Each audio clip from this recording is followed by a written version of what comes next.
रोज की तरह महेश ने आज भी अपनी सब्जियां बेची और आए हुए पैसों से उसने घर का राशन और जरूरत का सामान खरीदा और फिर जाकर अपनी बेटी को सामान देते हुए बोला, चलो प्रियंका बेटा, तुमने कहा था ना कि दाल चावल खत्म हो गए हैं, तो मैंने ला दिए हैं। प्रियंका ने सामान ले लिया और अपने कमरे के एक छोटे से घर में बने हुए चूल्हे के किनारे उसे रख दिया और फिर उसने अपने पिताजी से बोला, पिताजी आप बाहर से आए हैं, आपको ठंड लग गई होगी। ऐसा करती हूँ चूल्हा जला लेती हूँ, आप चूल्हे के पास बैठ जाइए, आपको अच्छा लगेगा। ऐसा कहकर प्रियंका चूल्हा जला लेती है और उसके पिताजी चूल्हे के पास बैठ जाते हैं। तभी सब्जी काट रही भावना अपनी छोटी बेटी नम्रता से कहती है, नम्रता बेटा, तू जल्दी से यहाँ झाड़ू लगाकर चटाई बिछा दे ताकि सभी लोग खाना खाने बैठ जाए। ठंड में तो गरम गरम ही खाना अच्छा लगता है। माँ, इतना छोटा सा तो कमरा है, उसमें आप सब्जी काट रही हो। अगर मैं झाड़ू लगाकर चटाई बिछा दूंगी तो आप सब्जी कहाँ काटोगी? पहले सब्जी काट लो, फिर मैं चटाई बिछा दूंगी।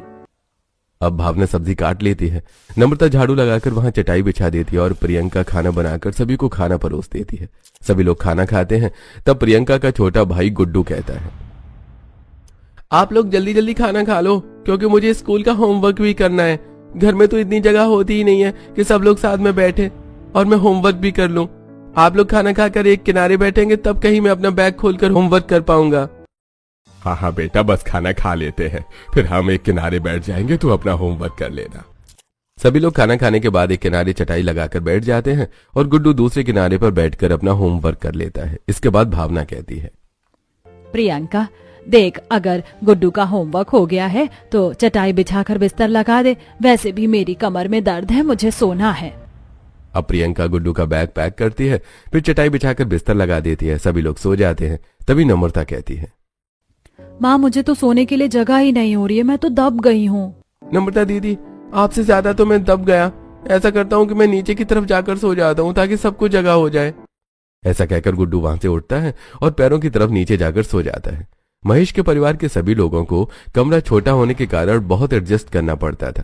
अगले दिन सुबह प्रियंका और नम्रता उठकर सभी के लिए नाश्ता बनाती है और चटाई बिछाकर सभी के लिए नाश्ता लगा देती है। सभी लोग नाश्ता कर लेते हैं। फिर महेश कहता है, अरे ठीक है, मैं सब्जियां बेचने जा रहा हूँ और गुड्डू को भी स्कूल छोड़ दूंगा।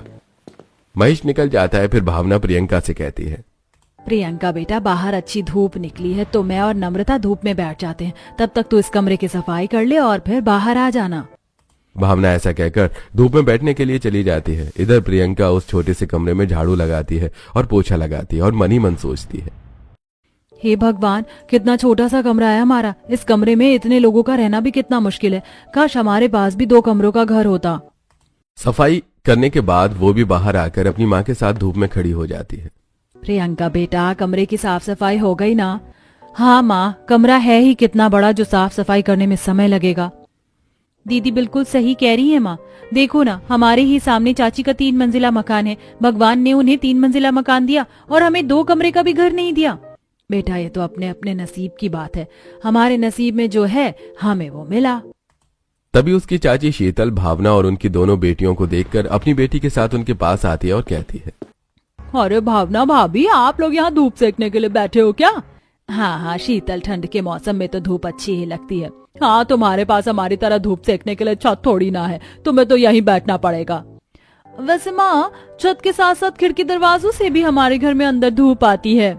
अरे बेटा, उनके घर में ना खिड़की है ना ही धूप आने की जगह, और उनके घर तो बैठने की भी जगह नहीं है, इसीलिए तो ये लोग बाहर बैठे हैं। हाँ शीतल, अब क्या कर सकते हैं, गरीबी तो चीज ही ऐसी है, लेकिन फिर भी हम अपने परिवार के साथ बहुत खुश हैं। खुश? और तुम लोग? भला कोई एक कमरे में रहकर इतनी गरीबी उठाकर खुश भी रह सकता है? खुशी क्या होती है हमसे पूछो। देखो, मेरा 3 मंजिला मकान है और उस मकान में सबके अपने अलग अलग कमरे हैं। और माँ, मैंने तो अपने कमरे में अपना सारा मेकअप, ज्वेलरी और सब सामान जमा रखा है। विशाखा दीदी, मुझे भी कभी अपना कमरा दिखाओ। कोई जरूरत नहीं है तुम्हें मेरी बेटी का कमरा देखने की। जहाँ रह रही हो वहीं रहो। चलो बेटी, हम अब अंदर चलते हैं। और हमेशा की तरह शीतल उन लोगों को नीचे दिखाकर वहां से चली जाती है। माँ, चाची को अपने 3 मंजिला मकान पर कितना घमंड है ना। आप देखना, एक दिन मैं चाची का ये 3 मंजिला मकान उनसे खरीद लूंगी। अरे बेटा, तू उसकी बातों में कहाँ ध्यान देती है? उसकी तो पुरानी आदत है ताने मारने की। चल, हम अंदर चलते हैं। समय बीत रहा था। एक दिन प्रियंका राशन लेकर अपने घर की तरफ लौट रही थी। तभी उसने देखा कि एक बूढ़ी औरत रोड पर सीधी चली जा रही है और सामने से तेजी से एक गाड़ी आ रही है। प्रियंका उस गाड़ी को देखकर घबरा गई और अपने आप से बोली, हे भगवान, कहीं उनका एक्सीडेंट ना हो जाए। प्रियंका दौड़ते हुए आती है और उस बूढ़ी औरत को पकड़कर सड़क के किनारे खींच लेती है और इस तरह वो उनका एक्सीडेंट होने से बचा लेती है। फिर प्रियंका उस बूढ़ी औरत से कहती है, माँ जी, आप सामने देखकर क्यों नहीं चल रही थी? अभी आपका एक्सीडेंट हो जाता। अरे बेटा, मैं अंधी हूँ, मुझे कुछ दिखाई नहीं देता है। क्या आपको कुछ दिखाई नहीं देता? तो फिर आप अकेली यहाँ क्या कर रही हैं? बेटा, मेरा बेटा मेरे लिए पानी लेने गया है, बस वो अभी आता ही होगा। ठीक है, जब तक वो नहीं आ जाते तब तक मैं आपके साथ ही रहूंगी। चलिए वहाँ किनारे लगी बेंच पर बैठते हैं। प्रियंका शोभा को ले जाकर किनारे वाली बेंच पर बिठा देती है और खुद भी वहां बैठकर उसके बेटे का इंतजार करती है। थोड़ी देर बाद रवि पानी की बोतल लिए वहां आता है। तब प्रियंका उस पर गुस्सा होते हुए कहती है, क्या आप इनके बेटे हैं? जी हाँ। आपको डर नहीं लगता? अपनी माँ को आप इस तरह छोड़कर पानी लेने के लिए चले गए। अगर अभी उन्हें कुछ हो जाता तो? देखिए, अगली बार आप जब भी अपनी माँ को लेकर निकले तो पूरी जिम्मेदारी से निकले और एक पल के लिए भी उन्हें अकेला ना छोड़ें। ऐसा कहकर प्रियंका वहां से चली जाती है। तब शोभा कहती है, बेटा, वो जो भी थी बड़ी भली लड़की थी, उसने तेरे आने तक मेरा ख्याल रखा और मुझे अकेला नहीं छोड़ा। हाँ माँ, मैं भी यही सोच रहा था, किसी के लिए इतना कौन करता है। अच्छा चलो अब घर चलते हैं। रवि अपनी माँ को अपनी कार में बिठाकर अपने घर की तरफ निकल पड़ता है और वो अपने घर के सामने पहुंचता है तो एक चौकीदार बड़ा सा गेट खोलता है। फिर रवि अपनी कार पार्क करता है और अपनी माँ से कहता है, माँ घर आ गया है, चलो हम लिफ्ट से ऊपर चलते हैं। बेटा, क्या फायदा मेरे इस 5 मंजिला मकान का, जिसको मैं अपनी आंखों से देख भी नहीं पाती हूँ? क्या ये अभी उतना ही सुंदर लगता है जितना सालों पहले लगता था जब मैं दुल्हन बनकर इस घर में आई थी? हाँ माँ, ये अभी भी उतना ही सुंदर है। देखो ये 5 मंजिला की बिल्डिंग बाहर से कितनी सजी हुई है। अच्छा चलो अब हम लिफ्ट से ऊपर चलते हैं। रवि अपनी माँ को लिफ्ट से ले जाकर ऊपर आ जाता है। उन्हें देखकर रवि के पिताजी कहते हैं, बेटा आ गए तुम अपनी माँ को डॉक्टर को दिखाकर। हाँ पिताजी, शांति दीदी मुझे भूख लगी है, जल्दी से खाना लगा दो। हाँ छोटे साहब, बस मैं खाना लगा ही रही हूँ, आप लोग बैठिए। सभी लोग खाना खाने बैठते हैं। तभी मोबाइल चला रही रीता कहती है, शांति दीदी, आपने मेरा सूप बनाया या नहीं? हाँ हाँ मेम साहब, मुझे पता है कि आप खाने से पहले सूप पीते हो। ये रहा आपका सूप। वैसे पिताजी, आपने माँ के लिए जो मेड रखी है ना, वो आज नहीं आ रही है। सुबह उसका फोन आया था कि वो छुट्टी पर है। और अगर मेड नहीं आएगी तो शोभा अकेली कैसे रहेगी? भाभी आज आप माँ के साथ रह लीजिए सारा दिन। सॉरी रवि, लेकिन आज मेरी किटी पार्टी है और मैं उसे नहीं छोड़ सकती। रीता, क्या तुम एक दिन भी माँ के लिए अपनी किटी पार्टी नहीं छोड़ सकती? कोई जरूरत नहीं है तुम्हें आज किटी पार्टी में जाने की। विशाल, आज मेरी इम्पोर्टेंट मीटिंग है मेरे फ्रेंड्स के साथ, मैं उसे नहीं छोड़ सकती। भैया भाभी प्लीज आप लोग झगड़ा मत कीजिए। आज माँ के साथ सारा दिन मैं रह लूंगा और ऑफिस का काम भैया और पिताजी देख लेंगे। अब सभी लोग अपने अपने काम पर चले जाते हैं। दोपहर में रवि अपनी माँ से कहता है, माँ वो लड़की कितनी अच्छी थी ना? हाँ बेटा, मैं भी उसे नहीं भूल पा रही हूँ। मुझे तो पहली बार ऐसा लगा कि किसी को मेरी इतनी भी चिंता हो सकती है। शाम को जब रवि के पिता और भैया घर आते हैं तब रवि उनसे सारी बातें बताकर कहता है, पिताजी भैया, अगर आप लोगों को ऐतराज ना हो तो मैं उस लड़की से शादी करना चाहता हूँ। मुझे ऐसा लगता है कि वो माँ का ख्याल बहुत अच्छी तरह से रख लेगी। ठीक है बेटा, जो तो तुम उसके बारे में पता करो, हम तुम्हारा रिश्ता उसी से पक्का कर देंगे। अगर तुम्हें लड़की पसंद है तो हमें कोई ऐतराज नहीं है। रवि अगले दिन फिर उसी जगह पर जाता है जहां उसने प्रियंका को देखा था, लेकिन प्रियंका उसे नजर नहीं आती। ऐसे एक हफ्ता बीत जाता है और एक दिन प्रियंका फिर वहीं किराने की दुकान पर सामान लेने आती है। जैसे ही प्रियंका सामान लेकर वापस होती है तो रवि उससे कहता है, अरे आपने मुझे पहचाना? हम पहले मिल चुके हैं। हाँ, कैसी है आपकी माँ? हाँ वो तो अच्छी है, लेकिन मुझे आपके घर का पता चाहिए। घर का पता? लेकिन वो किस लिए? क्योंकि मेरे माता पिता को आपके माता पिता से हमारी शादी की बात करनी है। ये सुनकर प्रियंका शर्मा जाती है। दोनों थोड़ी देर बात करते हैं। प्रियंका रवि को अपने घर का पता बता देती है और वहां से चली जाती है। रवि अपने परिवार वालों के साथ प्रियंका के घर पहुंच जाता है और रवि के पिताजी प्रियंका के पिताजी से कहते हैं, भाई साहब, आपकी बेटी हमें बहुत पसंद है। अगले हफ्ते इतवार को बड़ी ही सादगी के साथ आप अपनी बेटी का विवाह मेरे बेटे से कर दीजिए और किसी प्रकार की चिंता मत कीजिएगा। जो भी खर्चा आएगा वो हम खुद ही उठा लेंगे। सभी लोग धीरज की बात सुनकर बहुत खुश हो जाते हैं। इस तरह प्रियंका का रिश्ता रवि से पक्का हो जाता है। उसके बाद धीरज अपने परिवार के साथ वापस घर लौट जाता है। तभी प्रियंका की चाची वहां आती है और कहती है, अरे भावना भाभी, तुम्हारे यहाँ तो आज कार वाले लोग आए थे। क्या बात है, तुम कहीं अपना एक कमरा भी तो बेच नहीं रही? कहीं वो लोग तुम्हारा घर खरीदने तो नहीं आए थे? शुभ शुभ बोलो शीतल, कैसी बातें कर रही हो? वो लोग तो मेरी बेटी का रिश्ता लेकर आए थे, बहुत अमीर लोग हैं। वो प्रियंका की शादी हमने उनके बेटे रवि से तय कर दी है, जल्दी ही दोनों की शादी भी है। अरे भावना भाभी, आपको मजाक करने के लिए मैं ही मिली? आप जैसे गरीबों के घर इतने अमीर लोगों के रिश्ते नहीं हुआ करते। अमीर घर में तो मैं अपनी बेटी की शादी करूंगी। ऐसा कहकर शीतल वहां से चली जाती है। देखते ही देखते समय बीत जाता है और प्रियंका की शादी का दिन भी आ जाता है। प्रियंका और रवि की बड़े ही सिंपल तरीके से शादी हो जाती है और प्रियंका कार में बैठकर अपने ससुराल जाने के लिए निकल जाती है। थोड़ी देर बाद कार रवि के 5 मंजिला घर के सामने पहुंचती है। चौकीदार गेट खोलता है। रवि कार पार्क करता है और प्रियंका कार से नीचे उतरकर देखती है और अपने मन में सोचती है, हे भगवान, इतना बड़ा घर, ये तो पूरे 5 मंजिला की बिल्डिंग है। मेरी शादी इतने बड़े घर में हुई है, मुझे यकीन नहीं आ रहा। अरे क्या देख रही हो प्रियंका, यही तुम्हारा ससुराल है। अब बाहर से ही देखती रहोगी या अंदर भी चलोगी? प्रियंका को लिफ्ट से ऊपर लेकर आता है रवि। प्रियंका यह सब देखकर काफी हैरान थी। फिर रवि उसे अपने घर के अंदर लाता है। तभी प्रियंका कहती है, बाप रे बाप, इतना बड़ा घर है हमारा। नहीं प्रियंका, ये तो हमारे घर की सिर्फ एक ही मंजिल है, जो माँ और पिताजी की है। नीचे वाली मंजिल नौकरियों की है, ऊपर वाली भैया भाभी की और सबसे ऊपर वाली हमारी।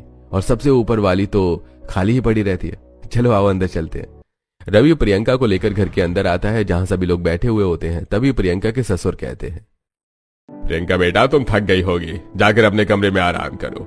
शांति, जरा प्रियंका को उसके कमरे में छोड़ दो। अब शांति प्रियंका को उसके कमरे में ले जाती है। प्रियंका अपना कमरा अंदर से देखकर चौंक जाती है, क्योंकि उसका कमरा बहुत ही बड़ा और शानदार था।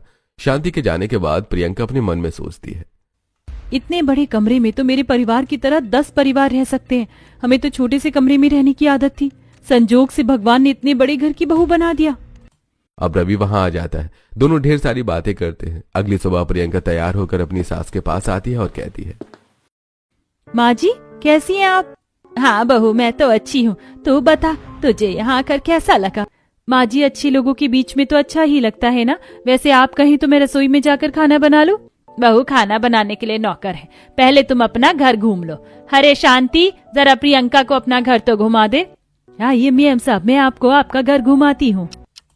ये कहकर शांति प्रियंका को बालकनी दिखाते हुए कहती है, प्रियंका मेम साहब, ये देखिए, ये बालकनी है और यहाँ से लगे हुए सारे कमरे बंद रहते हैं, क्योंकि उनकी जरूरत ही नहीं पड़ती। और सामने वो हॉल है और इस साइड एक बड़ा सा वॉशरूम है। ये देखिए, इस मंजिल का ये किचन है। हम ऊपर की मंजिल में चलते हैं। अब शांति आगे की ओर चलती है, प्रियंका उसके पीछे चलती है। शांति ऊपर के मंजिल में जाकर ऊपर की मंजिल दिखाती है। मेम साहब, ये वाली मंजिल बड़ी बहुरानी की है। वो देखो, वो बड़ी बहुरानी का गार्डन, ये उनका डाइनिंग हॉल और सामने बड़ी बहुरानी का कमरा है और ये एक्स्ट्रा कमरे। आइए मैं आपको ऊपर की मंजिल दिखाती हूँ, जहाँ आपका भी कमरा है। अब शांति ऊपर की मंजिल में जाती है और ऊपर के सारे कमरे और बेडरूम दिखाते हुए कहती है, ये आपकी मंजिल है। आपकी शादी नहीं हुई थी तो छोटे साहब नीचे ही रहते थे, लेकिन अब आपकी शादी हो गई है तो अब आप लोग यहाँ रहोगे। मैं आपको ऊपर की मंजिल भी दिखाती हूँ।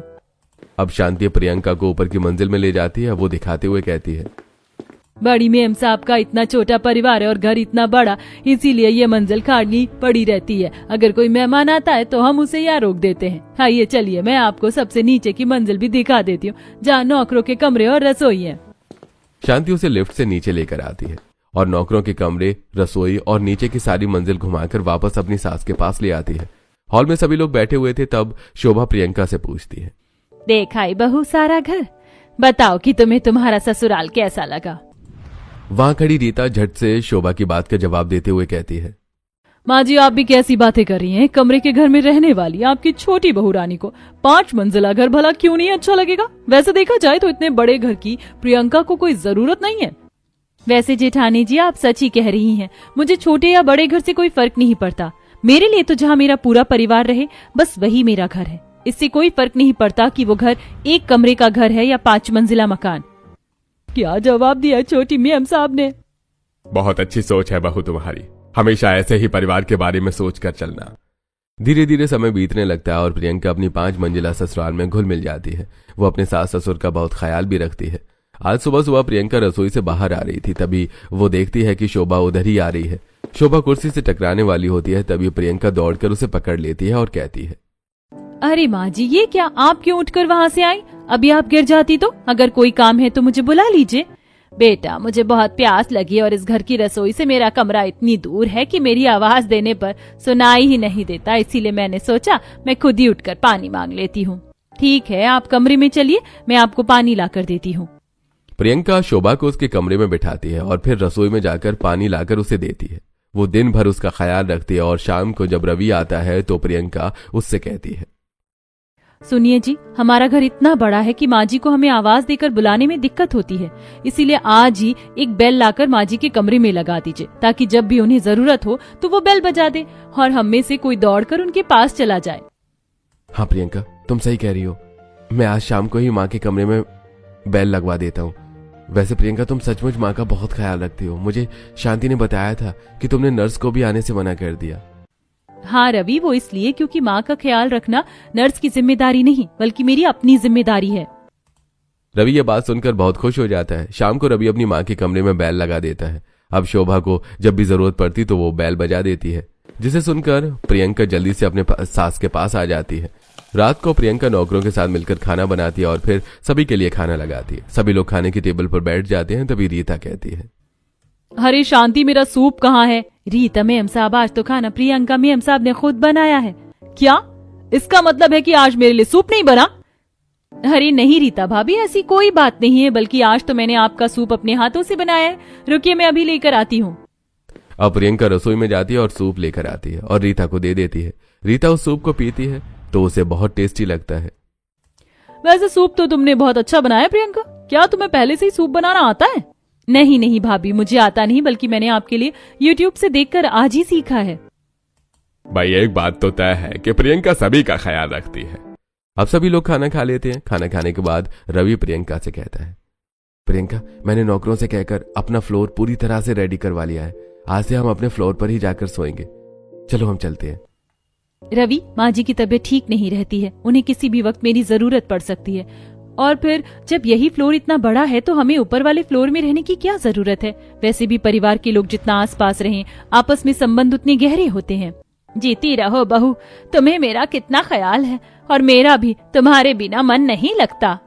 ऐसी समय बीत रहा था और प्रियंका न सिर्फ अपनी सास का बल्कि पूरे परिवार का बहुत ध्यान रखती थी और उनसे ढेर सारी बातें भी किया करती थी। एक दिन रीता की कुछ सहेलियां उससे मिलने आई। रीता उनसे बैठकर बातें करने लगी और शांति को बुलाकर बोली, शांति, मैं अपनी सहेलियों को लेकर ऊपर की मंजिल में जा रही हूँ, तुम हम लोगों के लिए कुछ अच्छा सा बना दो। शांति रसोई में जाकर नाश्ता बनाने की तैयारी करती है। तभी वहां पर प्रियंका आती है और कहती है, शांति, तुम रहने दो, आज भाभी की सहेलियों के लिए मैं अपने हाथों से नाश्ता बनाऊंगी। उसके बाद प्रियंका बेसन के डिब्बे से बेसन निकालती है और आलू, प्याज, हरी मिर्च को अपने हाथों से काटकर उसे बेसन में फेंट कर बेसन के पकौड़े, कॉफी और ब्रेड सैंडविच बनाती है। साथ ही वो सूजी का हलवा भी बनाती है। उसके बाद वो नाश्ता लेकर अपनी जेठानी की मंजिल पर पहुंचती है और नाश्ता रखते हुए कहती है, मैंने आप लोगों के लिए अपने हाथों से नाश्ता बनाया, आप सभी लोग खा लीजिए। ऐसा कहकर प्रियंका वहां से चली जाती है। रीता की सभी सहेलियां पकौड़े, सूजी का हलवा और सैंडविच खाती हैं तो उन्हें वो बहुत पसंद आता है। तभी रीता की सहेली मीनल रीता से कहती है, रीता, तेरी देवरानी तो सचमुच बहुत अच्छी है, वरना आजकल नौकरों के होते हुए जेठानी के दोस्तों को अपने हाथों से नाश्ता बनाकर कौन खिलाता है। मीनल सही कहती है, प्रियंका सचमुच घर में सभी का ख्याल रखती है, वो सचमुच बहुत अच्छी है। ऐसी समय बीतता है। एक दिन प्रियंका की माँ उसे फोन करती है और कहती है, प्रियंका बेटा, तू बहुत दिनों से हमसे मिलने नहीं आई, तेरी बहुत याद आ रही है, हमसे मिलने आ जा। ठीक है माँ, मैं रवि के साथ घर आती हूँ। फोन रखने के बाद प्रियंका अपनी सास की सारी बातें बताती है। ये सुनकर शोभा कहती है, हाँ बेटा, तेरी माँ सही कहती है, रवि भी आ गया। रवि, आज प्रियंका को उसकी माँ के घर ले जा, उसकी माँ उसे याद कर रही थी। ठीक है माँ, मुझे ऑफिस का कुछ काम है, मैं प्रियंका को उसकी माँ के घर छोड़ दूंगा और आते समय ले आऊंगा। प्रियंका रवि के साथ अपनी माँ के घर के लिए निकल पड़ती है। थोड़ी देर बाद रवि उसे बाहर से ही छोड़ देता है और अपने ऑफिस में चला जाता है और फिर प्रियंका अपने घर के अंदर जाती है। गुड्डू तो तुरंत ही आगे बढ़कर प्रियंका को गले लगा लेता है। उसके बाद सभी लोग बैठकर बातें करते हैं। फिर गुड्डू कहता है, प्रियंका दीदी, मैंने सुना है कि आप बहुत बड़े घर में रहती हो, आपको अपना एक कमरे का घर याद भी नहीं आता होगा ना? ऐसी कोई बात नहीं है गुड्डू, मायके को तो कोई भी लड़की नहीं भूल सकती, चाहे वो दुनिया के सबसे बड़े महल में ही क्यों ना रहे। काफी सारी बातें करने के बाद भावना प्रियंका को बताती है, बेटा तेरे चाचा चाची की हालत बहुत खराब है। तेरे चाचा जी की फैक्ट्री को बहुत बड़ा लॉस हुआ था, सब कुछ बिक गया और वो अपना घर भी बेच रहे हैं। माँ, घमंड का अंजाम तो बुरा ही होता है। मैं ऐसा करती हूँ कि चाची का घर मैं खरीद लेती हूँ। वैसे भी उन्होंने उस घर के लिए हमें बहुत ताने मारे हैं और फिर आप लोगों के लिए एक अच्छा घर तो मुझे खरीदना ही है। ऐसा कहकर प्रियंका रवि को फोन लगाती है और कहती है, सुनिए, आप तो जानते हैं कि मेरे मायके का घर बहुत छोटा है और उन्हें एक बड़े घर की जरूरत है। तो हमारे सामने वाला 3 मंजिला घर बिक रहा था और मैं चाह रही थी कि हम उस घर को खरीद लेते ताकि मेरे माता पिता और भाई बहन वहाँ शिफ्ट हो जाते। हाँ हाँ प्रियंका, इसमें इतना सोचने वाली क्या बात है। मेरा जो कुछ भी है वो तुम्हारा भी है। मैं नौकर के हाथों पैसे भेज रहा हूँ, तुम घर को खरीद लो। ऐसा कहकर रवि फोन रख देता है। थोड़ी देर बाद रवि का एक आदमी आकर प्रियंका को पैसे से भरा बैग देकर चला जाता है। अब प्रियंका अपनी बहन नम्रता के साथ अपनी चाची के घर जाती है और कहती है, चाची जी कैसी हैं आप? सुना है आप अपना 3 मंजिला मकान बेच रही हैं। हाँ प्रियंका, तेरे चाचा की हालत बहुत खराब हो गई और हमें मजबूरी में ये घर बेचना पड़ रहा है। आपके घर की जितनी भी कीमत है आप मुझे बता दीजिए, मैं कैश साथ में लेकर आई हूँ और पेपर्स दे दीजिए। अब इस घर में मेरे माता पिता और मेरे भाई बहन रहेंगे। ये सुनकर शीतल शर्मिंदा हो जाती है। प्रियंका उन्हें पैसे दे देती है और चाची से साइन करवाकर पेपर्स ले लेती है और अपने घर चली जाती है। तब शिवानी अपनी माँ से कहती है, माँ, वक्त कितना बदल जाता है ना। हमने हमेशा इस घर का घमंड किया और जिससे हमने घमंड किया आज घर वही खरीद रही है। सचमुच घमंड करना बहुत ही बुरी बात होती है। इधर प्रियंका घर आकर अपनी माँ को घर के पेपर्स देते हुए कहती है, माँ, मैंने चाची से उनका घर खरीद लिया, अब आप लोग वहाँ शिफ्ट हो जाइए। और हाँ, चाचा जी अगर उस घर से निकलेंगे तो बेघर हो जाएंगे, इसलिए उन्हें एक कमरे का मकान दे दीजिएगा। कम से कम वो एक कमरे के मकान में रहेंगे तो उन्हें ये पता चलेगा कि किसी की गरीबी का मजाक नहीं उड़ाना चाहिए। दीदी, ये तुमने बड़ा अच्छा किया जो चाचा जी का घर खरीद कर हमें दे दिया। अब हम 3 मंजिला मकान में रहेंगे और चाची जी की तरह ही उनसे खूब इतराएंगे। गुड्डू बेटा, उनके किए की सजा उन्हें मिल गई। इतराने से भगवान गुस्सा होते हैं, इसीलिए कभी भी हमें किसी को देखकर नहीं इतराना चाहिए। काफी देर बातें करने के बाद रवि आ जाता है और प्रियंका रवि के साथ अपने घर लौट आती है। ऐसे ही समय बीत रहा था। एक दिन प्रियंका ने अपने घर पर पूजा रखवाई थी। उसने अपने माता पिता और अपने चाचा चाची को भी निमंत्रण दिया था। सभी लोग पूजा में उपस्थित होते हैं। पूजा शुरू होती है। प्रियंका अपनी माँ के बगल में आकर बैठती है। तब भावना उससे कहती है, बेटा, तुम्हारे चाचा चाची बहुत परेशान हैं। एक कमरे के घर में कभी नहीं रहे हैं। एक तो चाचा जी की फैक्ट्री बंद हो गई, तो ऊपर से एक कमरे में रहने का उनका दुख मुझसे देखा नहीं जाता। आखिर जो भी है वो तेरे चाचा चाची हैं। मैं तो कहती हूँ उन्हें उनका घर वापस कर दे। हम अपने एक कमरे के घर में ही गुजर बसर कर लेंगे। ठीक है माँ, मैं देखती हूँ। पूजा खत्म होती है। सभी लोग खाना खाते हैं और उसके बाद भावना शोभा से कहती है, शोभा बहन जी, आप जैसे अच्छे लोगों के यहाँ बेटी देकर तो जैसे मैंने गंगा ही नहा लिया है। बहन जी, आपकी बेटी लाखों में एक है, उसके जैसी बहू पाकर तो हम धन्य हो गए हैं। काफी सारी बातें करने के बाद भावना और उसका परिवार अब अपने घर के लिए निकलते हैं। उनके साथ शीतल का परिवार भी होता है। प्रियंका उन्हें छोड़ने के लिए बाहर आती है। वो लोग जाने वाले ही होते हैं कि तभी रवि आकर कहता है, रुकिए माँ जी। रवि आगे बढ़कर चाचा जी को एक घर के पेपर देते हुए कहता है, मैं आप लोगों के बारे में सब जानता हूँ और आज आप लोगों की बातें भी सुनी। वैसे मैंने पहले से ही एक घर खरीद दिया था। ये रहे उस घर के कागज। चाचा जी, चाची जी, अब आपको एक कमरे के घर में रहने की कोई जरूरत नहीं है। और हाँ, मैंने आपके लिए फैक्ट्री के लिए लोन की भी बात की है।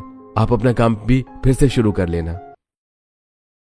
ये सुनकर प्रियंका बहुत खुश हो जाती है। शीतल भी प्रियंका और रवि को धन्यवाद देती है और सभी लोग वहां से चले जाते हैं।